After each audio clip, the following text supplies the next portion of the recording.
Quer saber tudo sobre a história do capitalismo? Quais foram as suas fases, as políticas econômicas? Então, ó, se liga aí no vídeo.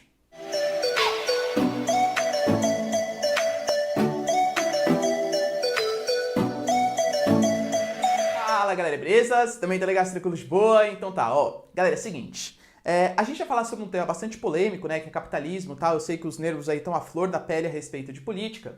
A minha intenção não é criticar, falar bem, doutrinar, etc. A minha intenção é passar para vocês de maneira simples, concisa, a interpretação que ainda hoje, ou ainda bem que hoje, né, enfim, depende muito da sua posição política, é adotada nos vestibulares. Ah, professor, mas eu prefiro a escola austríaca, o Hayek, o Mises. Galera, beleza, tudo bem, sem problemas, tá? Mas não é essa versão que aparece na sua provinha e nos seus vestibulares. Quem sabe com o avanço da ciência, realmente eles se provarem corretos, enfim, etc., a gente possa mudar a nossa historiografia, a maneira como a gente baseia o nosso conhecimento.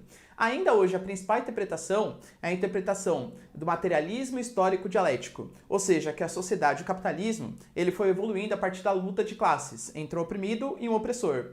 E essas fases do capitalismo, elas mostram bastante isso, que sempre ao longo da história a gente teve esse oprimido e esse opressor, só que isso resultou em diferentes formas de capitalismo, diferentes formas aí de acumulação de capital por parte da sociedade, beleza?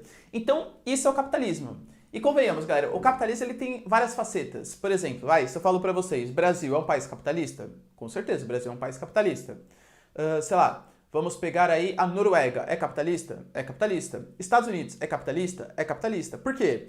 Porque a gente fala que o sistema econômico é um sistema econômico capitalista, se baseia na acumulação de capital. Mas existem políticas econômicas. O que são essas políticas econômicas? A maneira como você vai fazer isso. Você pode fazer isso com maior intervenção do Estado, com menor intervenção do Estado, com maior liberdade econômica, mas em compensação com a maior arrecadação de impostos em pessoas físicas, deixando pessoas jurídicas menos comprometidas, com o Estado mais ativo, com o Estado menos ativo, enfim, galera, existem várias formas de você praticar o capitalismo. Essa forma de prática do capitalismo é o que a gente vai chamar de políticas econômicas. Vou colocar 4 aqui para vocês, dando um spoilerzinho da aula, mas que eu vou falar com mais detalhes na aula. Nós tivemos, por exemplo, o mercantilismo, o liberalismo, o keynesianismo e o chamado neoliberalismo. Esse aqui muito criticado por várias pessoas. Nem existe, professor? Calma, calma, calma, tá bom? Para a geografia existe sim, beleza? A gente vai começar então estudando o chamado capitalismo comercial. O capitalismo é um sistema econômico que ele começou no período da Idade Média ainda, na abertura da Itália, do Mediterrâneo, as cidades ali fazendo um comércio mais interessante. Isso é a gênese do capitalismo. Só que, claro, um capitalismo muito mais atrasado do que o capitalismo atual. Imagina, na época, galera, você não tinha um capitalismo globalizado, coisa que valha. Era um capitalismo bem localizado. Mas não dá para falar em capitalismo, sei lá, no Egito, na época dos maias, dos astecas e por aí vai. Tinham sim sistemas econômicos, mas não capitalistas. O primeiro capitalismo é esse capitalismo comercial. Ele começou um pouquinho antes, mas ele se apropriou propriamente na época das grandes navegações. Professor, o que foi essas grandes navegações? Foi um período da história em que a gente teve os europeus, principalmente Portugal e Espanha inicialmente, mas depois a Holanda, a Inglaterra um pouquinho ainda, se jogando, se alçando ao oceano, tentando conquistar novas terras. Portugal, por exemplo, aqui no Brasil, a Espanha, o restante da América, Portugal ali na Ásia e na África também, e por aí vai. Ou seja, isso foi o início do processo do capitalismo. Era um capitalismo que era baseado no período colonial, né? Então, no período em que a gente ainda tinha a metrópole e as colônias, e que a gente tinha, obviamente, um Estado extremamente forte. E quando eu falo Estado forte, não é um Estado forte, é um Estado tudo, é um Estado que a gente chama de absolutista. Absolutista tanto politicamente, tipo, o rei é dono de tudo, é uma ditadura monárquica, tá? Essa é a ideia. Quanto ao absolutismo econômico. Como assim, professor? Imagina, por exemplo, ó, você tinha o carinha aqui. Vamos pegar o caso do Brasil, tá? Você tinha o carinha aqui no Brasil e você tinha a Europa. O Brasil ia lá, produzia a sua cana-de-açúcar. Ele podia revender diretamente para a Europa, mas não. Tinha a figura de um carinha aqui, ó, enchendo a paciência. Esse carinha é a figura do rei. Então, vinha aqui o cara que produzia a cana-de-açúcar, o senhor de engenho e tal, passava pelo rei, o rei cobrava os seus impostos em cima disso, revendia para a Europa. A Europa queria, sei lá, vender uma manufatura para o Brasil, passava pela figura do rei, impostinho em cima disso e voltava para o Brasil. Ou seja, o rei é uma figura muito forte, uma presença muito forte na economia de um país, na economia de todos os países do mundo. Por isso que a gente fala que é um absolutismo político e econômico. A política econômica da época, isso aqui é super importante, tá? Grava isso aqui, ó. É o mercantilismo. É a primeira política econômica capitalista, efetivamente. A gente percebe algumas características. Por exemplo, época do metalismo, do pacto colonial. A gente tinha esse pacto colonial. Qual que era a ideia, pessoal? Isso aqui é uma coisa super importante também, tá? Essa DIT. Isso aqui que significa essa DIT? Vou colocar aqui para vocês, ó. É a divisão. Eu vou falar bastante nessas fases do capitalismo, tá? É a divisão internacional do trabalho. Basicamente, esse conceito, essa DIT, ela tá falando pra gente qual que é o papel que cada país exerce na economia mundial. É comum você ouvir numa prova e falar assim, qual é o papel do Brasil na DIT atual? Ou seja, como que o Brasil participa efetivamente no comércio mundial? Nós exportamos commodities, nós exportamos produtos manufaturados com tecnologia estrangeira. Então, esse é o papel do Brasil na economia. Você pega, sei lá, o papel da China na economia. A China é tudo, né? A China produz tecnologia, a China exporta manufaturados, é o país que mais exporta produtos industrializados e importa commodities de maneira geral. Então, DIT é o papel que cada país exerce na economia mundial. A primeira DIT que a gente teve, que é a DIT que coincide com o capitalismo comercial, a gente tinha 2 grupos de países só praticamente, que participavam ativamente do capitalismo, que eram as colônias e as metrópoles. A ideia é que as colônias eram colonizadas, obviamente, né, por essa metrópole, e as colônias vendiam matéria-prima. Vamos pegar o caso do Brasil, por exemplo? Vamos, professor? O Brasil vendia cana-de-açúcar, depois vendia ouro e por aí vai. Matéria-prima. A metrópole, ela pegava essa matéria-prima e revendia para as colônias produtos manufaturados. E aí, claro, essa relação, ela se baseava no negocinho que a gente chama de pacto colonial. O que seria esse pacto colonial? A metrópole, ela fazia um sistema de exclusividade. Olha como o Estado é extremamente forte. Não é um capitalismo livre, óbvio que não, tá? Um Estado extremamente forte. A metrópole falou assim, pegar o caso de Brasil e Portugal. Ô Brasil, você é a colônia, certo? Beleza. Vocês sabem que vocês só podem comercializar comigo. E aí fica fácil para a metrópole, né? Porque se o Brasil só pode vender para Portugal, Portugal pode pagar o preço que quiser pelas matérias-primas brasileiras. Se o Brasil só pode comprar manufaturados de Portugal, fica fácil para Portugal também, porque ele pode colocar o preço que ele quiser nos produtos que ele tem, percebe? Então essa relação é uma relação muito mais benéfica para as grandes metrópoles, ou seja, foram se enriquecendo aqui. Portugal, Espanha. A Espanha fala que basicamente roubou todo o ouro, todo o minério que tinha nas suas colônias americanas. Enquanto para as colônias, isso tende a deixar a população bem mais pobre, tá? Claro que assim, existe uma elite colonial, o senhor de engenho e tal, que até acaba se dando bem. Não tão bem quanto a metrópole, mas até acaba se dando bem. Tudo bem? Isso foi o sistema que foi organizado durante o capitalismo comercial, a primeira fase do capitalismo. Percebam como é muito diferente do capitalismo atual. Muito diferente mesmo, tá? Mas foi a gênese, foi o período ali que iniciou o capitalismo como a gente conhece hoje, tá bom? Galera, tira o print que a gente vai falar sobre o capitalismo industrial agora. A próxima fase do capitalismo é a fase do capitalismo industrial. Percebam que, galera, acho que fica bem nítido, né, quando a gente fala de capitalismo industrial, o que é mais importante aí nessa fase do capitalismo, que é a produção industrial. Então, o capitalismo industrial ele começa no momento da primeira revolução industrial. A primeira revolução industrial não é o tema da aula de hoje, né, mas só uma pitadinha para vocês, que ela se inicia com a Inglaterra no processo de cercamentos, tem a introdução da máquina a vapor, a indústria têxtil, enfim. Então, o modo de produção ele acaba ficando bastante diferente. A gente pode falar que o nível de comércio ele acaba aumentando cada vez mais. E aí imagina, aquela situação que eu tracei para vocês na lousa passada. A gente tem um burguês de um lado, um cara que produz alguma coisa de um lado, e um burguês do outro lado. Eles querem fazer comércio entre eles. E cada vez mais, com o avanço da Revolução Industrial, os modos de produção, a produção desse cara aumenta, a produção desse cara aumenta. Só que tem a figura de um idiota aqui, ó. Perdão, idiota não, hein? Mas de um tonto aqui, ó, que fica atrapalhando as relações comerciais, que é a figura do rei. Lembra do capitalismo comercial? O burguês produz, vende para o rei. O rei cobra imposto, o rei vende para cá, o burguês produz, beleza? Ou seja, o rei burocratiza, atrasa as relações econômicas. Então, a Revolução Industrial, ela vai surgir no momento ali no século XVIII, em que ela vai estar pedindo por liberdade econômica. E a liberdade econômica só vai vir com a liberdade política também, tá? Ou seja, é importante nessa fase do capitalismo comercial a gente finalizar o poder do rei. Rei, sai daí. Revoluções burguesas tentam acabar com esse poderio tão grande do rei. Mas antes disso, vamos voltar um pouquinho aqui, ó. O capitalismo industrial, ele é baseado então no liberalismo econômico e no liberalismo político. Isso tem muito a ver, galera, com o iluminismo. O iluminismo, que foi uma corrente de pensamento surgida também, né, nesse contexto aí do capitalismo industrial, que pregava a ciência acima da fé. Muito do poder que vinha dos reis, esses reis absolutistas, era porque os caras eram vistos como se fosse uma espécie de representante de Deus aqui na Terra.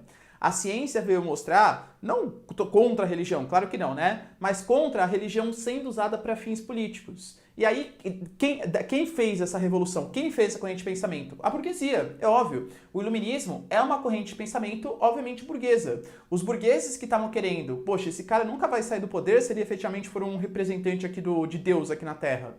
Então, o iluminismo, a iluminação, né? Sair das trevas, essa é a ideia do iluminismo, colocar a luz na cabeça das pessoas, colocar a ciência na cabeça das pessoas, fez justamente nesse período. E aí começa a ficar difícil para os reis manterem o seu poder de divindade, representantes de Deus. Quando a gente fala do liberalismo político, é justamente isso, acabar com a figura do rei, a ascensão de democracias, ou pelo menos o que a gente considera como democracias mais parecidas com a democracia atual. Não que o rei tenha efetivamente que sair. Pode virar, por exemplo, a monarquia parlamentarista. Então o rei ele fica como chefe de Estado, mas a gente tem o primeiro-ministro, que é o chefe de governo. Ou então tira mesmo, vai para uma república parlamentarista, uma república presidencialista, ou qualquer forma de governo mais democrática, não absolutista, tá bom? Para o que a gente está falando aqui agora, que é o capitalismo, o mais importante, com toda certeza, é o capitalismo econômico. Só que ele não viria se não tivesse o liberalismo político. O liberalismo econômico ele é uma consequência também. Um acaba sendo consequência do outro, tá bom? O grande pai do liberalismo econômico não é o único, né? Tem o Davi Ricardo, por exemplo, o Stuart Mill também, o outro liberal aí mais pra frente. Esses caras, eles vão pensar, galera, numa proposta de um liberalismo econômico mais intenso. O principal representante é o Adam Smith, que escreveu um livro, não um, né, mas vários, esse aqui é o mais importante, conhecido como A Riqueza das Nações. Isso vai ficar nítido, uma teoria política bem importante que a gente tem, né, no Adam Smith, que é a tal da mão invisível, a lei que regula o mercado. Basicamente, o que o Adam Smith fala? Estado, você tem que ser um Estado mínimo, mas assim, mínimo do mínimo mesmo. Você não tem que participar da vida ativa das pessoas, você não tem que ficar enchendo a paciência das pessoas. Por exemplo, imagina que os produtos, eles não precisam o Estado ficar definindo quanto que tem que produzir, quanto que não tem, qual vai ser o imposto, qual vai ser o preço. Essa teoria do Estado controlar o preço acaba distorcendo as leis do mercado. É uma teoria, assim, que com algumas adaptações é bem praticada hoje em dia por várias escolas, né? A escola de Chicago, a escola austríaca, por exemplo, de economia. Mas qual que é a ideia, pessoal? O que é essa ideia da mão invisível? É a lei da oferta e da procura. Então, por exemplo, vamos imaginar que eu quero vender esse apagador aqui, ó. Se eu tenho um apagador, eu vou vender ele, quero vender por R$100. Professor, por R$100? É. Não é liberalismo? O Estado não tem que ficar falando qual que vai ser o preço do negócio. Vou vender por R$100. Só que vocês concordam que tem várias outras pessoas no mundo que também vendem apagador? Se eu vender isso aqui a R$100, quantos apagadores que eu vou conseguir vender? Galera, de verdade, nenhum, tá? Porque é muito caro pro preço, né? Pra coisa que eu tô produzindo. Então, o que vai acontecer? Eu vou ser obrigado a, naturalmente, abaixar o preço do apagador até um determinado momento em que eu perceba que o apagador ainda está me dando lucro, mas está com preço baixo o suficiente para que outros apagadores não tirem vantagem do preço. Essa é a lei da oferta e da procura. Cara, a concorrência, quanto mais concorrência eu tiver, melhor. Por quê? Porque quanto mais concorrência eu tiver, eu vou ser obrigado ou a baixar o preço desse apagador ou a melhorar muito a qualidade desse apagador. Para o capitalismo, é um grande problema quando você estabelece oligopólios ou monopólios, que a gente vai falar no próximo, que é o capitalismo financeiro monopolista. Porque imagina, ó, apagador, beleza, nossa, professor, que legal, hein? Você vai ter que abaixar o preço. Mas e se só eu vender esse apagador? Aí a pessoa que precisar de apagador vai ser obrigada a pagar o preço que eu quiser. Mas vamos entrar nisso aí já daqui a pouco. A ideia é que existe uma mão invisível do mercado que regula automaticamente os preços. Não precisa da interferência do Estado na economia. A lei da oferta e da procura, a lei da oferta e da demanda, né? Ou seja, um produto ele tem seu preço regulado pelas leis de mercado. Beleza? A primeira revolução industrial, ela vai exacerbar esse capitalismo industrial Principalmente porque a gente vai perceber a ascensão de duas novas classes sociais, que é a classe da burguesia e a classe do proletariado. De novo, é uma visão de interpretação do materialismo histórico dialético que é o mais comum de cair na sua prova, tá bom? É isso que eu estou ensinando para vocês. Eu estou querendo doutrinar nada, nem nada, beleza? Até porque, galera, nesse momento do capitalismo industrial, surgem outras correntes políticas e econômicas, por exemplo, o socialismo, o comunismo, o anarquismo. Não é o tema da aula, a gente está falando sobre as fases do capitalismo, beleza? O que seria essa nova forma aqui, ó, do liberalismo econômico? A gente vai ter duas classes sociais, burguesia e proletariado. Ah, professor, não entendi. Burguesia é o rico, proletariado é o pobre. Não necessariamente, tá? Na época até que sim. Hoje em dia, se a gente fizer uma tradução para os tempos atuais, mais ou menos. O que é a burguesia? A burguesia é aquela que controla os meios de produção. Lembra que eu falei para vocês, a intenção é que o Estado não controle mais nada, nem fazendas, indústrias, nem nada. Tem que ter uma liberdade econômica para os atores políticos agirem ali, os atores econômicos. A burguesia, vamos pegar na época, é dona da fábrica. O proletariado é o cara que não é dono da fábrica. Então, para ele conseguir trabalhar, para ele conseguir ganhar dinheiro, ele vai ser obrigado a vender a única coisa que ele tem. O que é a única coisa que o burguês tem? Isso aqui, ó, a sua mão de obra. Então, uma relação no qual o burguês ele tem a sua fábrica e ele contrata o proletariado. Só que vamos fazer uma experiência, tá? Vamos pegar uma experiência aí. Vou imaginar, por exemplo, que a gente tem, vamos traduzir para os dias atuais. A gente tem um colégio, e esse colégio, por exemplo, tem 30 alunos numa sala de aula. Cada aluno paga ali uma mensalidade de R$1.000, mais ou menos, tá? Isso quer dizer que por mês, os alunos eles pagam R$30.000. E vamos dizer que eu sou um professor desse colégio, e trabalho o mês inteiro ali para eles, tá? Então dou uma série de aulas, tudo tal, beleza. Vamos falar que é sei lá, segunda série, terceira série, que geralmente tem um professor só, né? E eu sou professor. A sala paga R$30.000. Vocês acham que eu, por mês, vou receber esses R$30.000? Não, né? Vou receber o quê? R$2.000, R$3.000? A diferença, porque assim, efetivamente, claro que o burguês, ele tá lá, fornecendo a escola, fornecendo a conta de luz, a água, toda a burocracia e tal. Mas, efetivamente, quem está trabalhando, quem está educando aquelas crianças, quem está passando os ensinamentos, etc., sou eu, professor. Eu vou ganhar R$3.000. Ou seja, os alunos somados pagam 30, eu ganho 3. Percebe que tem uma diferença entre o que o trabalhador produz, que são esses R$30.000, e os R$3.000 que a escola me paga? Essa diferença entre o que o trabalhador produz e o que efetivamente ela me paga é o que a gente vai chamar de mais-valia. A mais-valia é o que pauta as relações econômicas nesse modelo do capitalismo industrial. Ou seja, a burguesia querendo cada vez mais, segundo a concepção de estudo de hoje, tá? Explorar o proletariado baseado na diferença entre o que ele produz e o que efetivamente lhe é pago. Burguesia e proletariado. Belezinha, galera? Essa relação aqui, ó. Isso, claro, vai ser mais uma luta de classes. Isso vai instigar ainda mais problemas, né? Mais pra frente que a gente vai ver, tá? Vocês podem perceber, então, que a burguesia é, com certeza, o principal ator político desse capitalismo industrial. Tanto que uma série de revoluções burguesas vão começar a acontecer nesse período. Se vocês forem pensar bem, qual foi o país liderança da Revolução Industrial e, consequentemente, liderança do capitalismo industrial? A Inglaterra. Por quê? Porque a Inglaterra, ela foi o primeiro país do mundo, a partir da Revolução Puritana e Revolução Gloriosa, que livrou a influência do Estado tão grande na economia. Aí teve o processo de secamentos e tal. Mas aquela monarquia parlamentarista, advinda dessas revoluções, permitiu uma liberdade econômica mais interessante, uma influência dos reis não tão grande, que favoreceu o surgimento de novas indústrias. Então, imagina que tinha estados, por exemplo, que nem a França, que estavam com um rei, uma nobreza enchendo a paciência dos burgueses. Os burgueses sustentando a nobreza e os reis. Revolução Francesa. A Revolução Francesa, por mais que tenha contado com os camponeses, com os sans-culottes e tal, que eram os mais pobres ali, eles serviram mais ou menos como se fosse uma máquina da Revolução. O exército da Revolução. Mas a Revolução Francesa, ela não era uma revolução que pensava nos mais pobres. Era uma revolução claramente burguesa. Era uma revolução para livrar a influência do Estado na economia e fazer a burguesia, os industriais, né, em ascensão ali na época, tomarem o poder. Isso aconteceu em praticamente toda a Europa. A gente percebe que Napoleão, né, até destruiu praticamente todas as monarquias. A gente teve depois o Congresso de Viena, que tentou restaurar essas monarquias, mas de verdade, galera, não tinha mais espaço para isso.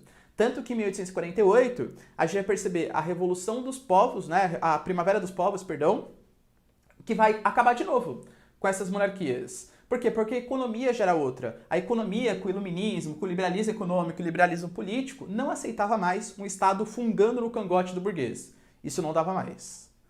Belezinha? Galera, tira um print aqui, ó.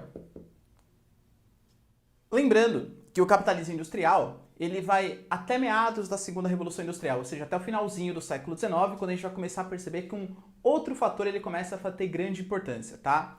A DIT, ou seja, a Divisão Internacional do Trabalho, o papel que cada país vai ter na economia mundial, a gente consegue dividir em dois grandes grupos, que são os países desenvolvidos e ou as metrópoles, os subdesenvolvidos e ou as colônias. Mas já não superou o período colonial? Cuidado! Aqui não é mais aquele período colonial do século XVI, etc. Aqui é um novo momento, que é o momento do imperialismo. O imperialismo europeu, ele avança na Europa, principalmente na Europa, assim, né, na Ásia e na África. O imperialismo europeu, ele vem avançando principalmente após a segunda revolução industrial, tá bom? A gente percebe que o imperialismo europeu, basicamente, ele é consequência da segunda revolução industrial. Os países europeus, eles estavam passando por um aumento muito grande da sua produtividade, graças ao advento da eletricidade, do petróleo, do aço, uma indústria automobilística, então estava vendendo cada vez mais. Precisava de matéria-prima e mercado consumidor. Os europeus, então, voltaram os olhos para as Américas, mas os Estados Unidos falou, ô europeu, sai daqui, hein? América para os americanos, doutrina Monroe. Os Estados Unidos, ele já era um país que estava crescendo bastante nesse momento do final do século XIX, com o Fordismo, etc. E o que os europeus fizeram, então? Eles foram lá e colonizaram, ou neocolonizaram, imperializaram a África e a Ásia, de acordo com seus próprios interesses. Tanto que você pega as fronteiras da África, principalmente no norte, pode perceber que são todas linhas retas. A Líbia, a Argélia, a Tunísia. Por que são linhas retas? Porque os europeus literalmente sentaram numa mesa e eles resolveram, olha, essa parte vai ser minha, essa parte vai ser minha, tudo tal, tá bom? Ou seja, a gente tinha países desenvolvidos, a exemplo dos Estados Unidos, e ou as metrópoles, a exemplo dos países europeus. E tínhamos os subdesenvolvidos, por exemplo, é nós, Brasilzão, que já tinha ficado independente, né, em 1822, e ou as colônias, na Ásia e na África. Pode perceber que a relação comercial ela continua praticamente a mesma. Enquanto os países subdesenvolvidos, eles... Opa, aqui está ao contrário, né? Enquanto os desenvolvidos, eles fornecem manufaturados para os subdesenvolvidos, a gente percebe que os subdesenvolvidos, eles vão fornecer produtos primários para os países europeus, tá bom? Pode perceber que esse erro ele foi proposital, claro, só para ver se vocês iam ficar incomodados, se vocês sabiam, né, que estava errado. Obviamente, como vocês são ótimos alunos, vocês perceberam isso direitinho, não foi? Então tá, ó. Essa era a DIT. Esse era o papel que cada país tinha na economia mundial durante o capitalismo comercial. Belezinha? Galera, tira um print aqui, ó. Passado então o capitalismo industrial, aquele momento onde a indústria tem a pujança econômica responsável pelo crescimento econômico, vai surgir uma nova fase do capitalismo financeiro ou financeiro monopolista. Eu vou dividir com vocês em 4 fases. E alguns locais que vocês podem vir estudar, talvez eles dividam só em 3. Ele coloca o capitalismo financeiro como um todo só. Eu gosto de dividir em financeiro monopolista e financeiro informacional, que é o mais recente que a gente tem, tá bom? O que a gente percebe? Que esse capitalismo financeiro monopolista, ele é mais típico do momento após a segunda revolução industrial. Lembra daquela ideia do Adam Smith que eu falei para vocês? Olha, é super legal a livre concorrência. Se a gente tiver várias empresas concorrendo, elas vão ser obrigadas a baixar o preço e oferecer os melhores produtos. Concordo. O problema é que para isso funcionar, o Adam Smith falou que tinha que ter a livre concorrência. E isso efetivamente não acabou acontecendo. Quem é mais liberal vai defender que, na verdade, é o Estado que atua de maneira corporativista, ajudando somente algumas empresas a praticar esse monopólio e oligopólio. Quem é mais interventor, defende uma intervenção do Estado na economia, diz que não, é um processo natural do capitalismo. O aumento da desigualdade social. E aí a gente vai ter algumas poucas empresas se dando cada vez melhor, fazendo com que pequenas empresas não tenham chance de concorrência contra esses grandes monopólios e oligopólios, tá bom? Por exemplo, ó, a gente pode falar que o que seria um grande monopólio? O monopólio é quando uma só empresa controla o mercado. Então vamos pegar, por exemplo, no caso do Brasil. O que seria um monopólio no Brasil? Os Correios. Não, professor, os Correios, eles têm concorrência, outras empresas podem entregar encomendas, podem sim, só que o Correio ele tem monopólio de entrega de cartas, o Correio é a única empresa que pode entregar cartas aqui no Brasil, tá bom? É um monopólio, uma só empresa controla determinado serviço. Ou um oligopólio, que é muito mais comum, né? Oligopólios são quando poucas empresas atuam no mercado. A gente pode citar aqui, por exemplo, a questão da telefonia no Brasil. Eu moro em São Paulo, né? Em São Paulo, que é um baita mercado consumidor, mais de 40 milhões de pessoas, nós temos 5 operadoras atuando. A Claro, a Vivo, a TIM, a Oi e a Nextel. E olha que a Oi tá meio capenguinha, hein? Pode ser vendido para a Nextel, tal, um processo meio estranho acontecendo.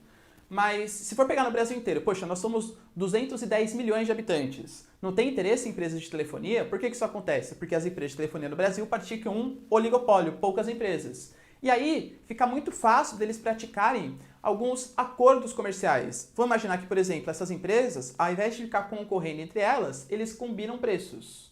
Isso é o que a gente chama de cartel.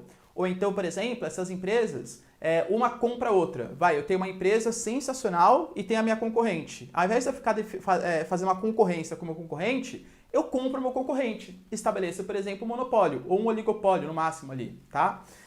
Ou então, eu tenho, que isso é um trust, né? Posso ter uma holding. Uma holding, eu crio uma empresa-mãe que detém o controle acionário de várias outras. Aqui no mercado brasileiro, a gente tem exemplos, né? Da P&G, que é da Unilever, da Nestlé, da Coca-Cola, todas essas são holdings. A gente acha que existe uma livre concorrência no mercado. Quando você vai ver, pouquíssimas empresas controlam praticamente todos os produtos. A Mondelez é um outro grande exemplo, tá? Aliás, tem até um vídeo aqui no canal que eu vou deixar no izinho aí para vocês, que fala sobre monopólios e oligopólios, que não é o tema da aula de hoje exatamente, mas vê lá no quem está interessado, vê lá no cardzinho que é bem interessante, tá bom?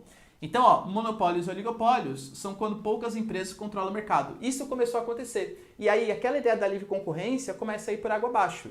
Imagina, a gente está falando no contexto histórico em que a gente tem a formação de grandes conglomerados, tanto no capital privado, quanto em capital nacional também, quanto do Estado. A gente está falando que liberalismo é esse? Em que a gente tem um imperialismo econômico, um imperialismo político, um imperialismo europeu, em que os europeus decidem qual país é de quem. E isso é livre concorrência? Óbvio que não, tá? Então essa ideia da livre concorrência começa a entrar em declínio. A gente pode falar, galera, que nesse momento também os bancos e bolsas de valores, claro, né? Eles começam a ganhar bastante destaque e a gente começa a perceber uma diferença bem efetiva entre o que a gente chama de capitalismo, entre capital fixo e capital especulativo. Esse capital especulativo que eu coloquei para vocês é um pouco mais complexo, que é o capital de bolsas e bancos. O que seria o capital fixo?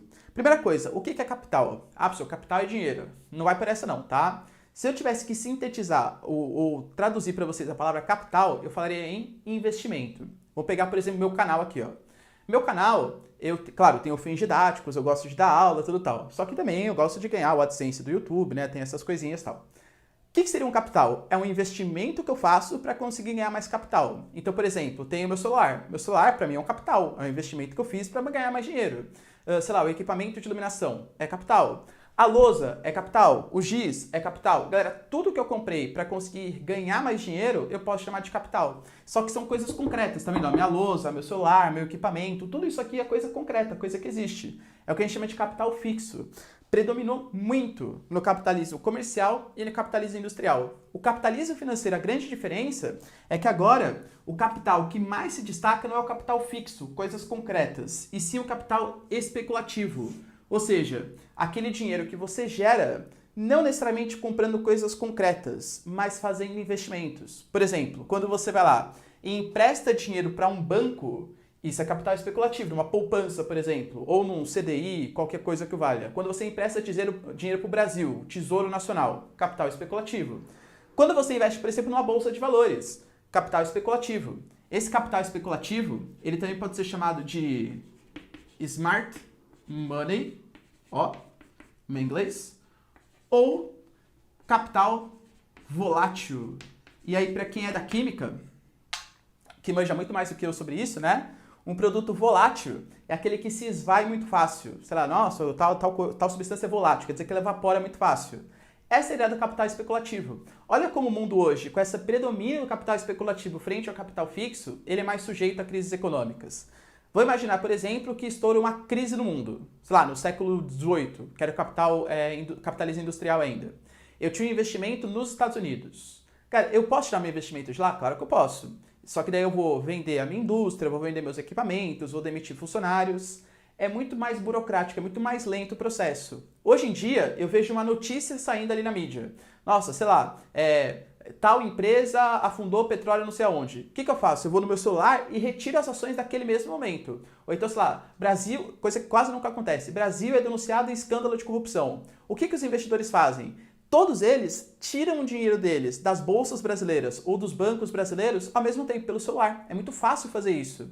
Então hoje, com o capital especulativo predominando, quando o país está bem, ele cresce muito fácil, porque é muito fácil investir nele, é muito ágil, muito ativo, mas em compensação, quando estoura uma crise econômica, a crise também é muito profunda, porque é muito fácil você retirar seus investimentos. Então a gente está num momento que é muito intenso. E claro, isso porque eu estou falando nesse período, ainda não era esse capitalismo financeiro informacional, que é o que eu falei agora para vocês, mas estava iniciando esse processo de bancos e bolsa de valores. Então o capital especulativo ele começa a se destacar nesse contexto, tá bom? A gente percebe que esse momento também do final do século XIX é o momento de algumas crises do capitalismo. Por exemplo, a gente vai ter a Primeira e a Segunda Guerra Mundial acontecendo. A minha intenção não é uma aula de história aqui para vocês. Mas vamos resumir? Por que acontece a Primeira Guerra Mundial? E a Segunda Guerra Mundial é quase como se fosse uma continuação da Primeira, um revanchismo da Alemanha, tudo tal. Por que acontece a Primeira Guerra Mundial? Porque a gente vai ter a Segunda Revolução Industrial, que vai aumentar a animosidade entre os países. Alemanha e Itália ficam com as piores terras, porque estavam passando por um processo político de unificação interna tal. E aí, quando eles saem, praticamente toda a África e a Ásia já estavam dominadas. A gente vai ter, então, um período de conflito, um período ali chamado de paz armada entre os países europeus. E aí tem um estralo que acontece, que é a morte, né, do Francisco Ferdinando, que estoura a Primeira Guerra Mundial. Mas ela ia acontecer de qualquer jeito. Ou seja, a Primeira e a Segunda Guerra Mundial, elas foram consequências dos países, disputando territórios, imperialismo, monopolizando mercados. Percebe que aquela ideia do liberalismo já não está mais dando certo? Isso é o motivo da Primeira e da Segunda Guerra Mundial. A crise de 29, ela acontece, é uma crise de superprodução. É uma crise na qual a gente vai ter, galera, o Fordismo norte-americano produzindo, e a economia europeia não dando conta de consumir todos os produtos depois da Primeira Guerra Mundial. Estoura. Queda da Bolsa de Nova York. Olha a Bolsa aqui se destacando novamente. A crise de 29. É nítido que o capitalismo está em crise. É nítido que agora, nesse momento, as organizações internacionais elas vão começar a surgir para tentar dar conta do recado. No âmbito político, a gente pode falar de uma série de conferências no momento pós-Segunda Guerra Mundial. A Conferência de Alta, a Conferência de Potsdam. A gente pode falar da própria Conferência de São Francisco, que criou a ONU em 1945 com uma resposta à Segunda Guerra Mundial. Mas como a gente está discutindo aqui as fases do capitalismo, o que aconteceu no capitalismo, a gente vai ter uma conferência bem importante, chamada de Conferência de Bretton Woods. Professor, o que é essa Conferência de Bretton Woods? Percebam que é no momento quase no final da Segunda Guerra Mundial. Não tinha acabado ainda, mas quase. Essa Conferência de Bretton Woods, ela vai regular o mercado. Tanto que, por exemplo, algumas organizações vão surgir nesse contexto. O FMI, o Fundo Monetário Internacional, que empresta dinheiro para países em situação de crise financeira, surge na Conferência de Bretton Woods. A gente pega, por exemplo, o Banco Mundial. O Banco Mundial, que também empresta dinheiro para países em situação de crise, mas geralmente mais ligado à crise de infraestrutura, então por um abalo sísmico, vulcanismo, coisa que valha, também surge em Bretton Woods. O GATT, que é a antiga OMC, atual OMC, né? Organização Mundial do Comércio, que vai tentar fazer com que o mundo não fique praticando protecionismo, subsídios econômicos e tal, também surge nesse contexto. Ou seja, o momento do capitalismo financeiro monopolista é o momento em que o Estado ele vai tentar tomar as rédeas. Porque, segundo ele, o liberalismo econômico trouxe essa série de consequências negativas. Pensando na política econômica que vai vir uma nova política chamada de keynesianismo, que eu já vou discutir com vocês na próxima lousa, tá? Mas antes disso, ó, tira um print. Bom, gente, pensando então na política econômica típica desse capitalismo financeiro monopolista, ela começa com um finalzinho, um resquício ali de liberalismo econômico, e já no momento pós-crise de 29 nos Estados Unidos e pós-Segunda Guerra Mundial na Europa, surgiu keynesianismo, pensado no economista chamado de Keynes, por isso que a gente chama de keynesianismo, tá? Basicamente, o que o Keynes ele percebeu? Ele percebeu que um Estado muito solto, e percebam só um parênteses antes, como o capitalismo é de fases, né? A gente teve o mercantilismo, onde o Estado atuava muito na economia. O liberalismo, o Estado atua pouco. Aí, o keynesianismo, o Estado vai atuar muito. O neoliberalismo, o Estado atua pouco. E agora, o que é? Vamos discutir isso no finalzinho da aula, tá? Mas o keynesianismo, a gente percebe que é um Estado altamente interventor na economia. Qual que era a ideia do Keynes? A ideia do Keynes era: o Estado, ele é o responsável por fornecer o bem-estar social. Ele é o responsável por fazer os programas ou os benefícios sociais. Educação, transporte, saúde, segurança, enfim, todos os benefícios que a população merece. Só que, óbvio, para conseguir fazer isso, eu vou precisar cobrar altos impostos. Olha o Estado paizão aqui. Olha o Estado falando: deixa comigo que eu cobro altos impostos da população e redistribuo isso em benefícios sociais. A gente tem que pensar, galera, que, por exemplo, o New Deal, para quem não sabe, o New Deal foi uma espécie de resposta à crise de 29, é um exemplo de política keynesiana. O New Deal, o que foi? Né, o novo acordo que foi feito. Quando a gente teve a crise de 29 com o Hoover, do Partido Republicano, lá em 1929, a gente teve a eleição consequente do Roosevelt, do Partido Democrata, para tentar dar uma solução para isso, e ele fez sucessivas intervenções do Estado na economia. Essas políticas ficaram conhecidas como New Deal. Só para vocês terem uma noção de uma das coisas que ele fazia, essa intervenção que ele fazia, era, por exemplo, construção de obras públicas. O Estado era responsável por construir, sei lá, pontes. Professor, por que vai construir ponte? Olha a lógica.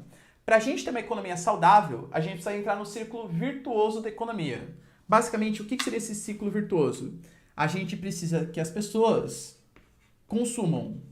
Porque se tiver consumo, isso vai fazer com que as empresas tenham mais lucro. Se as empresas tenham mais lucro, elas vão contratar mais funcionário. Por que o professor contrata mais funcionário? Porque vão querer expandir, né? Vai abrir outro comércio, uma transacional e tal. Se as empresas têm mais lucro, contratam mais funcionário. Se tem mais funcionário contratado, isso gera mais consumo. Se tem mais consumo, as empresas têm mais lucro. Contrata mais funcionário, mais consumo, mais lucro, enfim. Isso é o ciclo virtuoso da economia. É o que todo governo quer atingir. Por exemplo, o Brasil, quando estourou a crise de 2008, o que o governo Lula ele fez? Estimulou o consumo. Compra aí crédito 60 vezes, redução do IPI, população consome, pelo amor de Deus. Os norte-americanos, por exemplo, na crise de 2008, quando a gente teve lá o Obama tendo que lidar com a crise econômica, o que ele fez? Um pacote de ajuda aos bancos, às montadoras. Vocês estão indo à falência? Não faz mal. O Estado garante lucro para vocês. O Estado vai lá, financiou, dá grana para banco, enfim, para as empresas não irem à falência. Sei lá, na crise de 29, o que o governo ele fez? Ele agiu nessa partezinha aqui, ó, gerando emprego.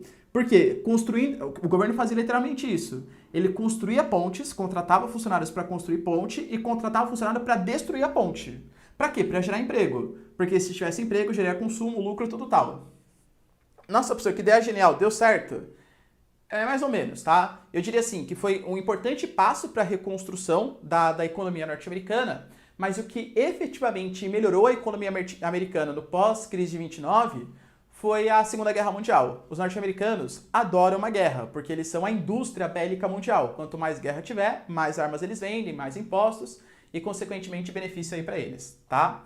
Mas o New Deal é uma política keynesiana. Olha o Estado paizão, olha o Estado interferindo bastante na economia. A gente fala que o keynesianismo é esse tal de welfare state, o estado de bem-estar social, tá? Que é o que muitos países europeus hoje tentam manter. A gente percebe que a França, por exemplo, está acostumada com os benefícios sociais, a Alemanha está acostumada e tal. Só que hoje a competitividade do capitalismo financeiro internacional, ela aumentou demais. E convenhamos, galera, na época, o que acontece? A gente pega no momento pós-Segunda Guerra Mundial, para quem entende um pouco mais de história, geopolítica, é o momento da Guerra Fria. A Guerra Fria a gente tinha capitalismo e socialismo. O capitalismo, ele tem, vamos, de maneira bem simples, tá? Bem simplória mesmo. Qual que é o grande benefício do socialismo? Que o Estado fornece tudo para você. O Estado te fornece educação, transporte, saúde, lazer, segurança, etc. Olha que interessante, a gente tem um capitalismo que faça isso. Porque o grande quê do capitalismo é a parte econômica, que é mais produtiva e tal. E o grande quê do socialismo é a parte social. E se a gente tem um capitalismo social, um capitalismo que fornece bem-estar social? Isso foi o que o keynesianismo se propôs. E de verdade, galera, deu bastante certo num período de 1940 para a Europa, tá? Para os norte-americanos, 1929. 1945 até 1973. Porque em 73 a gente vai ter uma das piores crises da história do capitalismo, que é a crise do petróleo. Com a crise do petróleo, não tinha mais como manter esses altos gastos públicos, esse bem-estar social. E aí vai vir um novo, já está surgindo, né? Um novo tipo de capitalismo, consequente aí desse período, e uma nova política econômica, que é o chamado neoliberalismo. Mas antes de a gente falar sobre isso, tira um print aqui, ó. Pegando então a última fase, a fase atual, que é o capitalismo financeiro informacional. Qual que é a ideia? A ideia que a gente tem hoje, um capitalismo que o próprio investimento em capital especulativo, banco, bolsa de valores e tal, é o que movimenta a economia, essa é a grande verdade, tá bom? E que é consequência da chamada terceira revolução industrial. A terceira revolução industrial, de novo, aqui não é uma aula sobre indústria, tá? A gente pode até fazer aulas aqui no canal, vai ter aulas no canal sobre isso, mas a ideia da terceira revolução industrial foi uma revolução técnico-científica informacional. Olha essa palavrinha aí. Por quê? Porque a terceira revolução industrial, dentre outras coisas, né, automação, química fina, tudo tal, ela promoveu uma revolução na maneira como a gente se comunica. A comunicação ficou muito mais rápida, tanto que a globalização, da maneira como a gente conhece hoje, essa relação tão forte entre povos, pessoas, ela também é consequência da terceira revolução industrial. A terceira revolução industrial, ela provocou um desenvolvimento muito grande das redes geográficas, que a gente vai chamar de rede material, que é rede de transporte, né? Então ferrovia, hidrovia, rodovia, etc. E para a aula de hoje, que é mais importante, da comunicação. Aqui nesse momento, a comunicação começa a ficar muito mais eficiente. E quanto mais comunicação é eficiente, mais o capitalismo ele consegue se propagar. Lembra que eu falei para vocês do capitalismo, do capital especulativo? Imagina agora que você consegue fazer isso com o seu celular, que você consegue fazer isso com o aplicativo. As coisas são muito dinâmicas, as coisas são muito intensas. Perceba, galera, que uma notícia que sai acaba prejudicando tudo. Pra vocês terem uma noção, eu confesso que eu não sei o nome dela direitinho, tá? Mas é uma das Kardashian, uma delas. Uma delas fez um post, um story, aliás, no Instagram, falando mal de um produto de uma maquiagem. Tantos seguidores ela tem, ela foi capaz de fazer com que as pessoas tirassem suas ações, tirassem seus investimentos dessa empresa de maquiagem e essa maquiagem perdesse assim 20% do seu valor em um único dia, por conta de um post no Instagram, de um story no Instagram.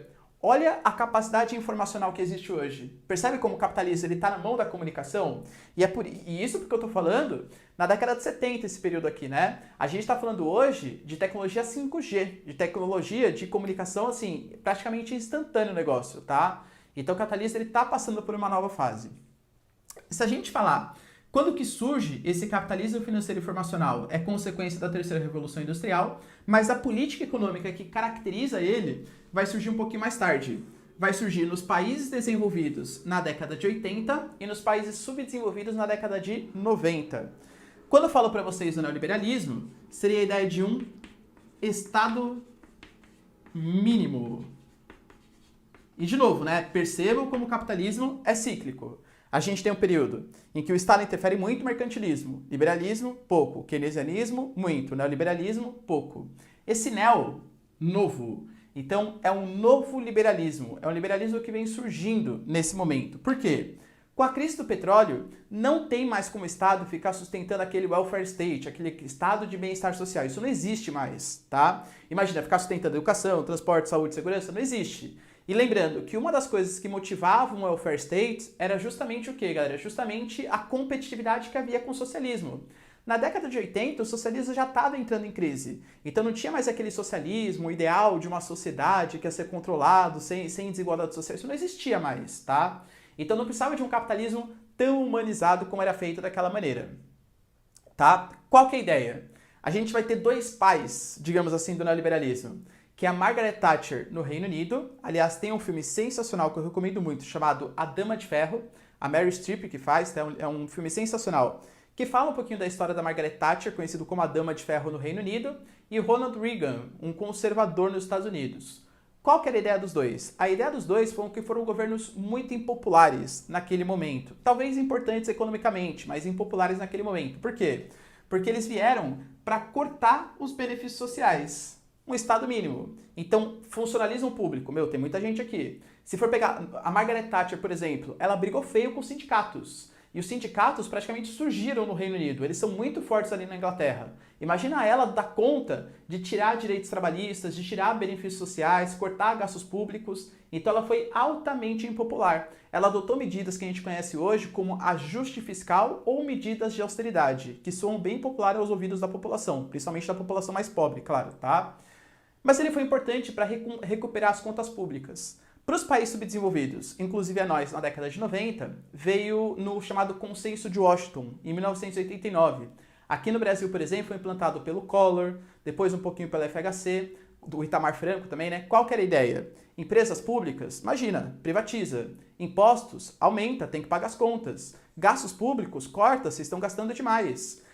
Aumenta a taxa de juros para atrair investimentos estrangeiros, mesmo que isso prejudique um pouco o poder de consumo da sua população. A abertura econômica, o Estado não pode ficar interferindo tanto na economia. A gente teve o Consenso de Washington, uma política econômica desenvolvida pelos Estados Unidos, FMI e pelo Banco Mundial, ensinando os países subdesenvolvidos, a exemplo do Brasil, a conseguirem atingir o desenvolvimento econômico com o neoliberalismo. Professor, deu certo? Mais ou menos, tá?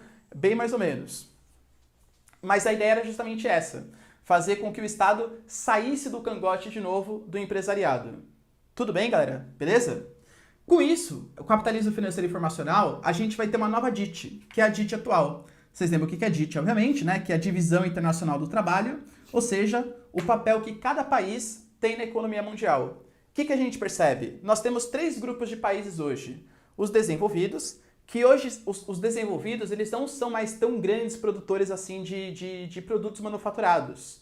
Se você for pegar a produção industrial, onde que está localizado hoje? No Brasil, na China, no México, na Turquia, na Argentina, nos chamados países emergentes. Mas os desenvolvidos, eles ainda são o centro do capitalismo. Os principais bancos, bolsas de valores, a parte da gestão que produz tecnologia, universidades, conhecimento, capitais, empréstimos, a parte financeira, né, capitais e tecnologias, ainda está centrado nos países desenvolvidos. Claro, galera, a gente não... Mas não precisa de indústria? Claro que é bom ter indústria, né? Mas é muito caro para esses países hoje sustentarem as suas indústrias no país de origem. Vai pagar o salário de um alemão ou um salário de um chinês? É muito mais barato para pagar um salário de um chinês, percebe? Então uma indústria, sei lá, Volkswagen, que é alemã, ao invés de produzir na Alemanha, vai produzir na China, muito mais barato, dá muito mais lucro para ela.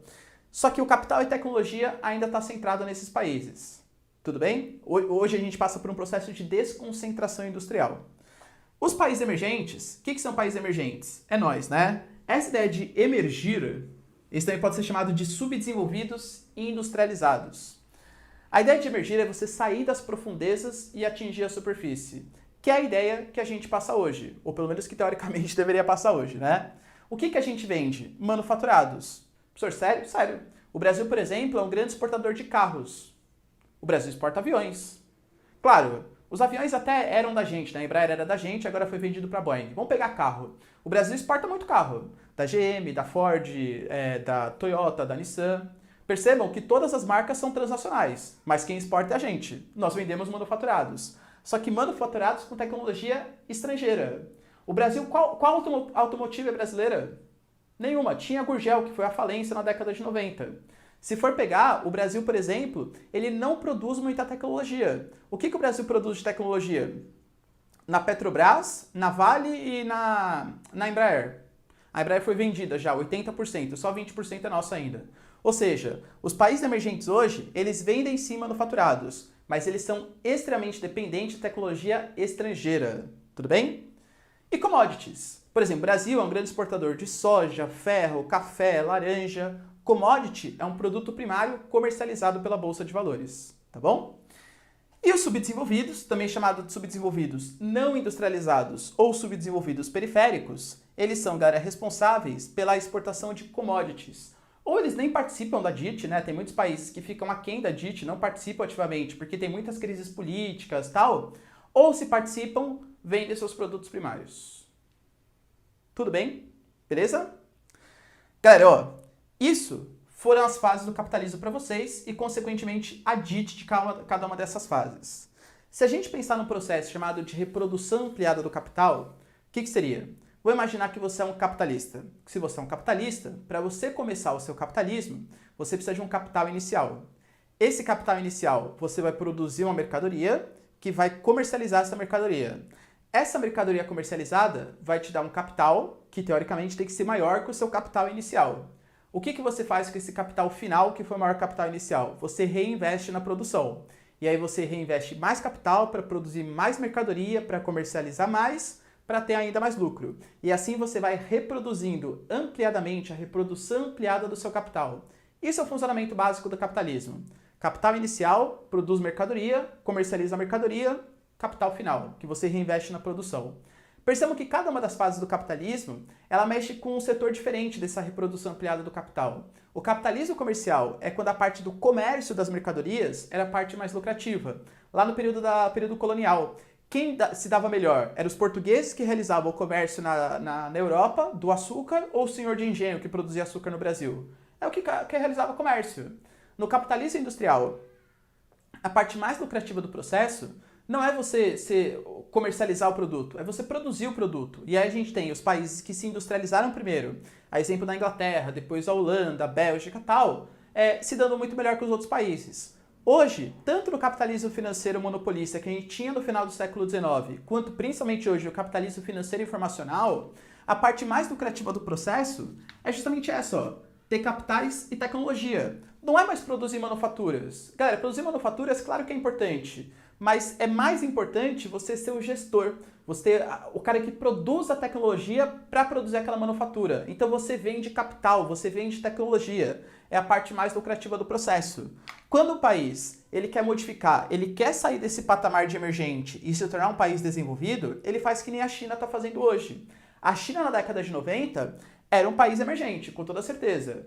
E vamos esquecer as questões sociais, tá? Só as questões econômicas estou falando. Era um país emergente. Reproduzia tudo. Bugiganga. Falava uma coisa chinesa. Zoado. Hoje em dia a China não é mais assim. A China, por exemplo, é a liderança na tecnologia 5G. Huawei, Xiaomi, marcas automobilísticas, Jack Motors, Chery, a Lenovo, tudo são marcas chinesas. A China hoje, ela está saindo desse patamar e está vindo para esse patamar, exportando cada vez mais capitais e tecnologia. Isso é se tornar um país desenvolvido.